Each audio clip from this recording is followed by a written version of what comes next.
Okay, we are back, and let's first go through these messages. So a railway accident has occurred, resulting in a loss of rail capacity. That's okay, we've got tons. We've got enough for now. One cavalry regiment raised to react to an enemy raid in West Virginia. Oh, yeah, I noticed that happened. So like when we first initially open this and we scroll, it reverts to all messages. So I need to click these scripted events again. And again, it states that a cavalry regiment, a cavalry, and militia regiments are raised to react to an enemy invasion in West Virginia. And so that refers to John B. Floyd. I evidently did not know his picture. John B. Floyd, okay. Hasty defenses are erected around Alexandria and DC. So we see here now that it's not just a town. It looks like it's a fortified town. Both Alexandria and DC are.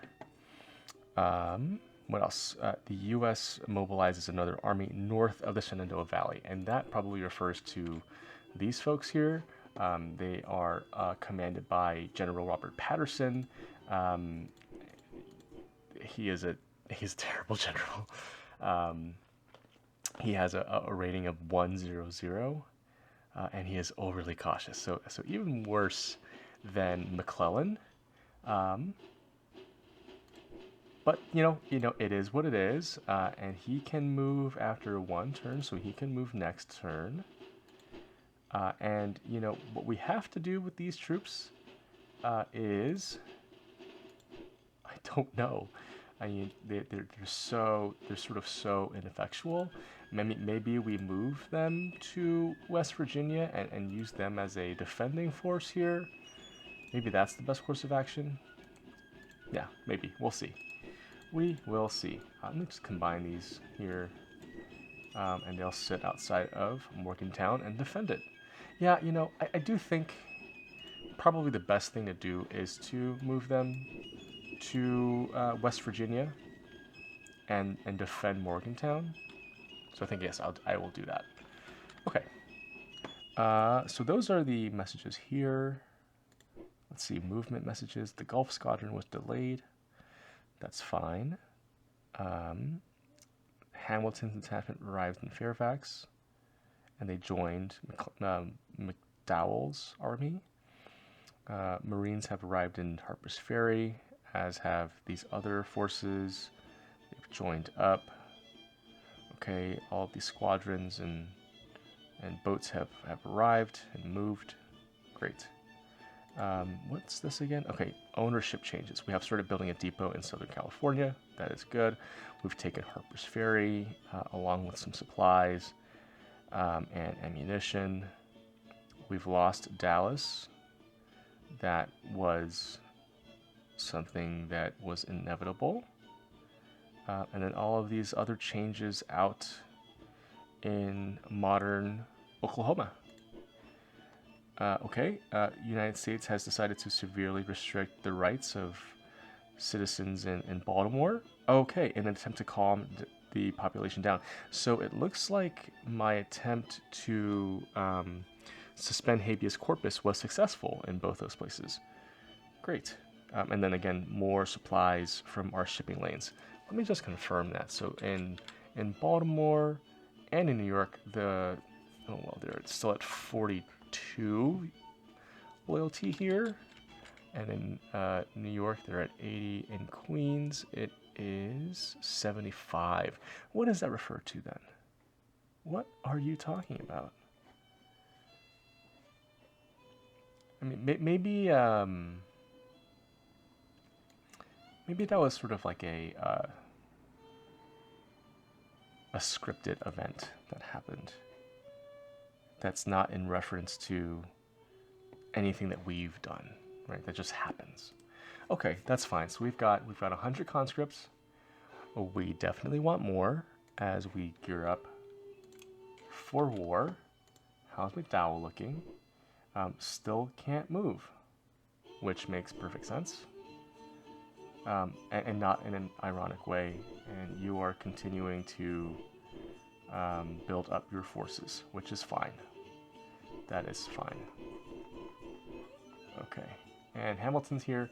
I think later on I will split them up and figure out the most effective way to have that split, because again, you can see here that the penalty is 35%, and really not ideal.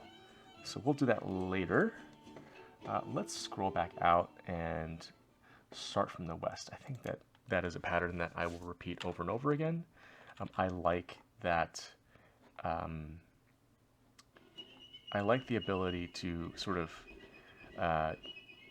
think about small decisions first before sort of tackling, huge theaters, right? I like taking care of these small theaters first. So the supply unit that was here in Southern California successfully built a depot. So you can see here that there's a size 1 depot here in LA now. And now I'm moving this second pack train to Fort Yuma in southeastern California. And then once it gets there, I will likewise build a depot. And then hopefully these guys can move soon so that they can start capturing Confederate land out here. I think that it also would make sense for me to build another supply train so that I can. Well, how many do I need? I think 1, 2, 3, at least 4. I think supply trains out here to successfully repel the Confederates from Western Texas. And some may say that that is an investment that is not worth its salt. But I like this theater, and I like knowing that I'm going to control it, and eventually again control Western Texas and then penetrate into Eastern Texas and hopefully reach the Gulf. I like knowing that that'll happen, as opposed to just holding the line. I think that we can hold the line, and I think that if that was our strategy, I think that we would be successful in that. But I like to do a little more. And I think we can do more, so we will do more. Okay. Can anyone else move? Is anyone else active? No one else is active yet, which is fine. I mean, it's still early goings. It is late May. So Fort Sumter was fired upon a month ago. And that makes sense because, the start of the war, it's got to travel all the way out here to places like Fort Steliacoon or Portland. It takes a while for messages of war to come out here, so it makes sense that these guys just don't even know what's going on yet, right? Okay, Sumner can't move either. He can move next turn. How are my cavalry units doing out here? Okay, so what ended up happening here is that the Confederacy ended up bringing out some cavalry units of their own out here to take back Dallas, and that's fine. That's perfectly fine. We've taken Pleasant, which is good, and it says here that this region has been pillaged, thus reducing greatly the chances to live off the land if need be. Okay, that's fine. We are continuing to move back up to rendezvous with our forces in the north, which is good. Okay, so they've got a unit here in Fayette, so I can't just raid in and come and take it. So instead of moving north, why don't you just move here to take Tahlequah? And then moving again north up here to Fort Wayne. And then these guys, you're going to continue to move up and taking Fort Townsend if possible. Yeah, okay, that's fine. What else? Anything out here? Doesn't look like it. Not yet, at least. Yeah, we did have that event fire that spawns Nathaniel Lyon in. And he really is, again, the best commander that we have right now. And he is out here in St. Louis. Again, a command of 522. And he is a hothead. He is an occupier. And he is charismatic. So let's just read through what they mean. As a hothead, this leader won't be able to order a retreat during the first two battles. Sorry, to the first 2 hours of battle. And as an occupier, when he is commanding a stack, this leader will not hesitate to proclaim martial law in any rebellious city he has to administer, which makes perfect sense. And charismatic, this leader has a true charismatic aura. He provides +5 maximum cohesion and a +25 increase in fatigue recovery rate of units in the stack under his command. That is a quite powerful trait to have. And he cannot move for another turn. So I will just combine these units and let them chill in St. Louis for this turn. Great. And as you can see sort of around this unit card, that they've built up earthworks, it looks like, and they've put sandbags on top, signifying that they are sort of entrenched, and that if any Confederate units try and attack them, they will have defensive bonuses. Okay, great. What's happening in Cairo? Not much, which is fine. I will combine these units. These folks cannot move for another 2 turns. And yeah, we're just building up here, as are the Confederates. Okay. How is McClellan doing? Okay, you can move this gunboat. I think I will move you to Cairo. Yes.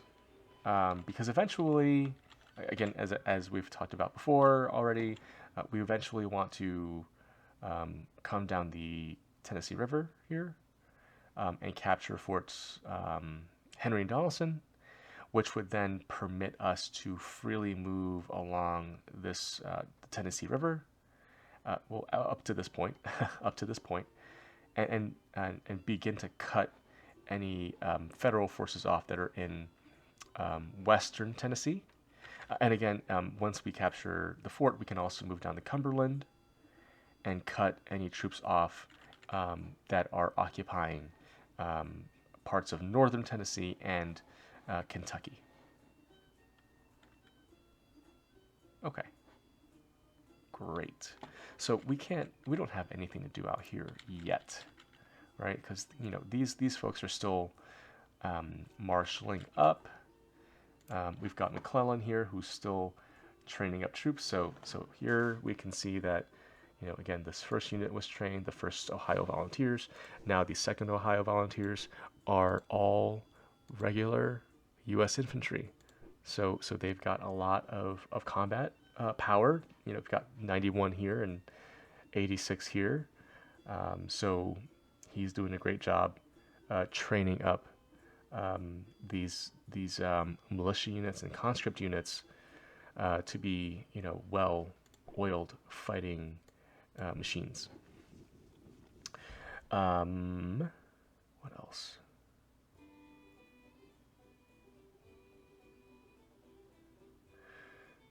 Yeah, I think that's it. I don't think that I have anything else to add here. I'm going to move these guys as soon as they're ready to McClellan's stack. And he can move when? In another 3 turns. So he's got some time to chill there in Cincinnati. Great. Then that moves us to West Virginia. There's a gunboat here. Like before, you can move there. Does that mean anything, though?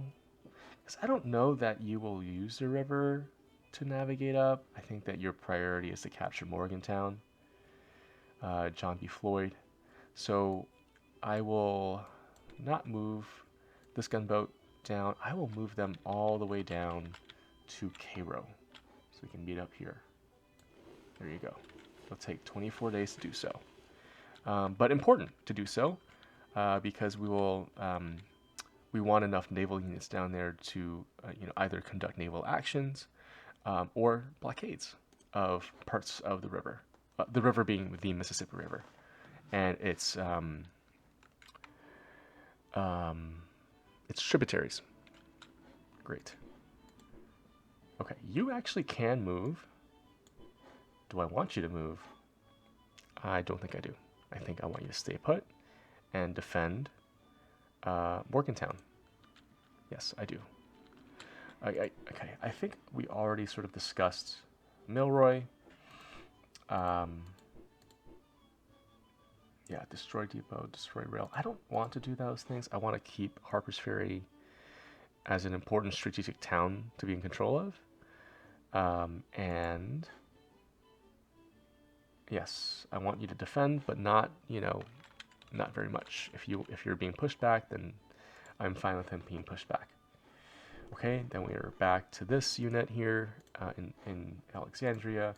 We've got these folks that we've... Okay, so we can look here. So here's the signal. So this is the signal core trait. This signal unit is a great use to enable commander for transmitting orders along the chain of command.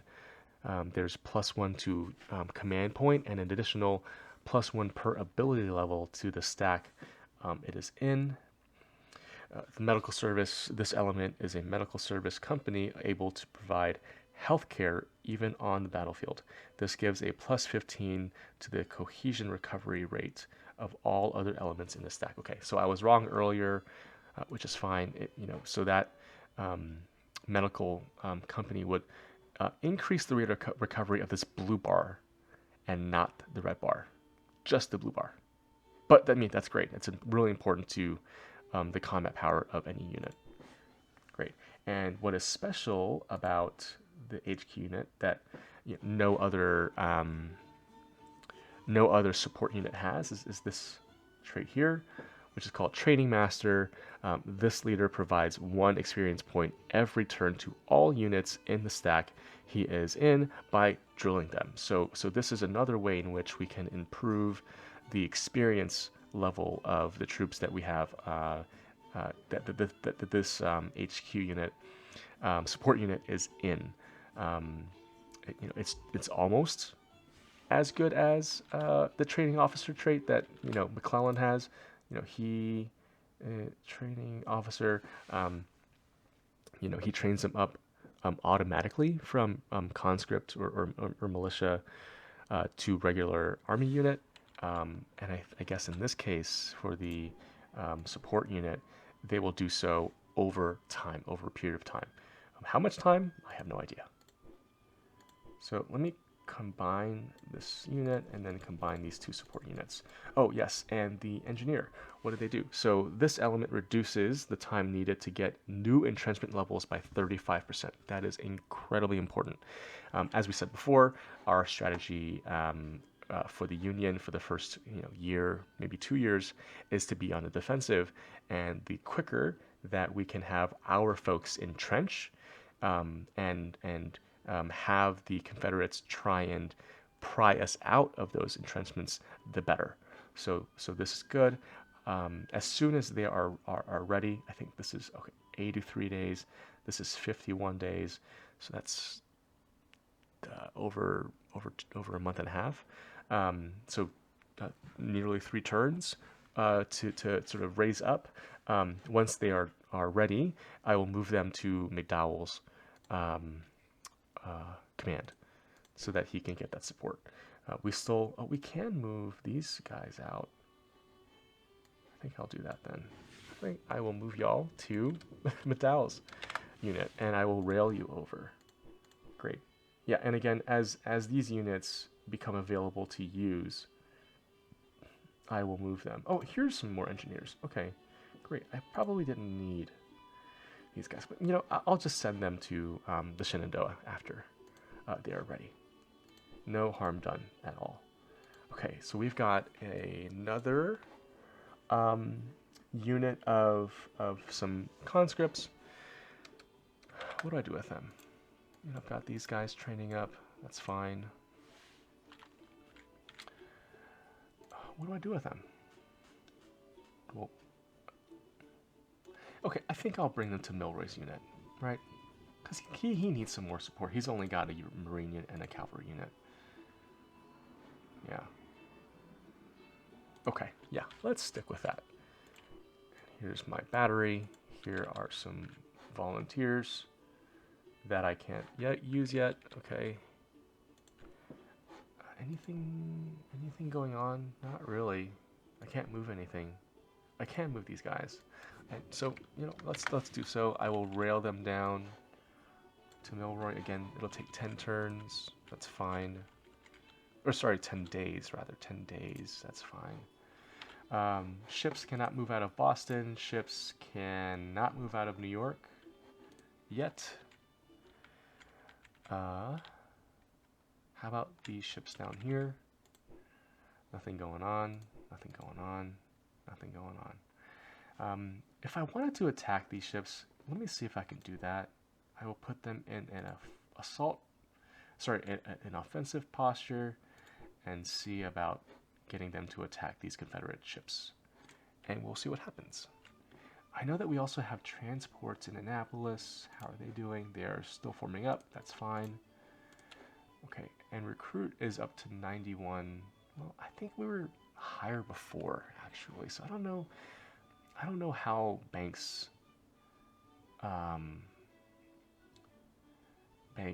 sort of plays a role in this sort of calculation up here.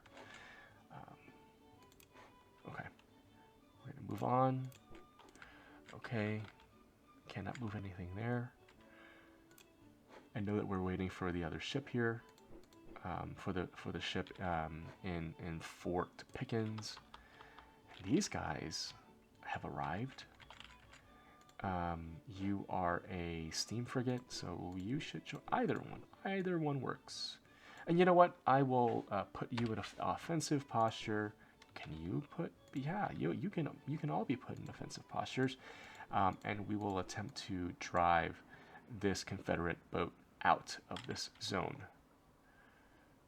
Okay, that's zooming out a little too far. Okay. Yeah, you've got a lot here in New Orleans. Okay. All right, let's focus on McDowell's army for now. We'll split them off. We'll take Hamilton and Erasmus Keys and Tyler and Miles. We will bring this brigade and a ton of these brigades and a ton of batteries. And let's see what happens. What is our efficiency now? Okay, yeah, that is a heck of a lot better than what we had with just McDowell in place. As you can see here, when McDowell was the combined leader of both of these forces, I believe that we had a combat power of around 400, and just by splitting them out, even though they both still have a penalty of 35%, we have a combined combat power of nearly 575. And that means a lot because even though Beauregard right now is at 145, let's say that he comes over and attacks us, we have more combat power than we would have otherwise to repel that attack, which is great, which is, absolutely what our intention is. Okay, so let me, because we are at penalty here, what if we just move some more folks back? Does that increase it? So that's 409, that's 198. That is nearly 600, so that did improve the penalties a little, or, the combined combat power a little bit. Let me do, we're at 13, and we only provide 8. Let's move a couple more back and see what happens. So that's 350. That went down. Okay, that's going to go down. Oops. Let's move you back. Let's see what happens when we do another Oh wait, we haven't moved them in. That's why. No, so okay, yeah, it's still 409 and 198. Let's see what happens when we move another. Let's say a battery. What happens? Okay, that went up a little bit. These guys went up a little bit. These guys kind of stay the same. Let's try that again. What happens? Okay, I mean, there is still improvements happening. Let's do another. 151. Okay, I think that's where we will find some diminishing returns. I mean, let's just for testing purposes. Ah, that's not too bad at all, actually. So these guys are, this is again demonstrative of like the command and control issues that the Union army, well, both armies had back in '61. You've got 4 generals, right? You've got the commanding general, you've got your chief of staff, you've got the aide de camp, you've got your quartermaster, and they are commanding these 3 infantry units cards and 1 battery, and you know the force has to be this small, at this time for us to not be in penalty of our combat power. And so we've transferred all of those excess units to Madao's army, and it looks like in combination we've got over 600 here, over 600 combat power, which is nothing to be nothing to be joked at, right? So we've got some more folks moving in to help Milroy. Maybe I can detach some more people from here to go to their assistance. Does that sound right? You've got some conscripts there, conscripts there, conscripts there as well. Okay, really everybody's got conscripts and militia. And again, that makes a ton of sense. That's what's happened historically. Let me pull some units away. Let's say 3 of these. What happens then? What is their combat power? So you've got 550 with another 63 out here. Okay, we're gonna move a couple back. How about that? Card command of 5. We are at card command of 2, and we're at 8, and some more on the way. I think this is a good amount to send out to Milroy. Unfortunately, we can't move these units for another 2 turns, but in due time, we will be coalescing more and more at the appropriate places. So anything in Fort Monroe? Nothing, it seems, nothing. I think I will put these ships in the offensive posture in case there are some ships that come and they just happen to evade us. I would hate for that to happen, so I'm going to put them in offensive posture.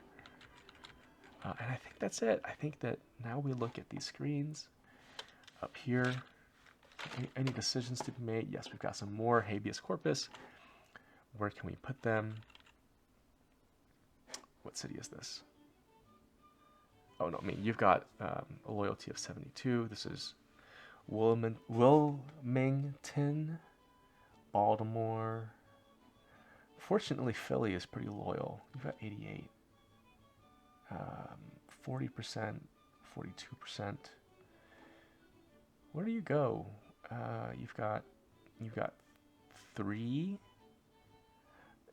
places of manufacture here, and here you've got. You have 1, maybe 2. So I think that we should send folks to, I think that we should do a habeas in Wilmington, and we should pull some folks back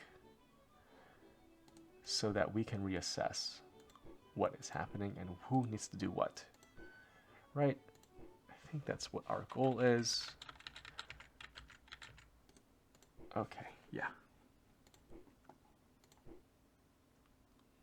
Yeah, that's fine. That's fine. All right, what about these other decisions?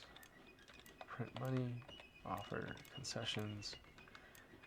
Okay, nothing much outside of recruitment except for this production here. And so I thought that this was automated. Maybe it is and it's not happening. But, I mean, these guys are automated, right? I don't... Okay, anyway, we're going to pour resources into here so that we can support replacement. And just sort of, again, gearing up our own um, folks. Okay, so F11, I mean, I can't recruit anybody because I've used them all. Okay, I will, I'll save it here because I do want to look at the options for detection bonus, activation bonus, give more time, aggressiveness. Oh yeah, automated replacements. And so you are playing with automated replacements at a high level. The AI will buy for you replacements on an average of 15% of the number of elements using them. So how does that work? Because we were just there. The AI will buy replacements on average of the number of elements using them. Because then maybe it was because there was a hearing and we didn't sign up. I'm not sure. Okay, well, either way, we will see how these systems come to play a little later. And I think I'll stop now.